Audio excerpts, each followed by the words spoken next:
अस्सलामुअलैकुम दोस्तों, क्रिकेट की ताज़ा तरीन अपडेट हासिल करने के लिए मेरे चैनल को सब्सक्राइब कर लें। मेलबर्न की मस्जिद में क्रिकेटर मोहम्मद रिजवान के दर्स देने की वीडियो वायरल।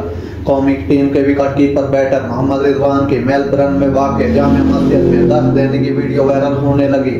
ट्विटर एक्स पर वीडियो वायरल हो रही है जिसमें wicket keeper batter Mohammad Rizwan मस्जिद के मिंबर पर बैठकर लोगों को दर्स दे रहे हैं।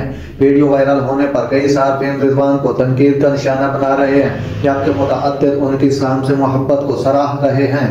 इससे कबल 2022 में विकेट कीपर बैटर ने न्यूजीलैंड के क्राइस्ट चर्च मस्जिद में बयान दिया था, जिस पर उन्हें तनकीद का सामना करना पड़ा था।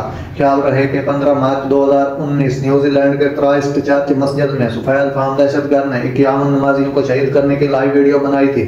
दूसरी जाने मोहम्मद रिजवान ने वर्ल्ड कप के दौरान मैन ऑफ द मैच का अवार्ड इसराइली दहशतगर्दी के शिकार फलस्तीनी के मजलूम शहरियों के नाम किया था, जिस पर इन्हें तनकीद का निशाना बनाया गया था। नाज़रीन, ऐसी बार वक्त खबरें सुनने के लिए मेरे चैनल को सब्सक्राइब कर लें। अल्लाह हाफिज।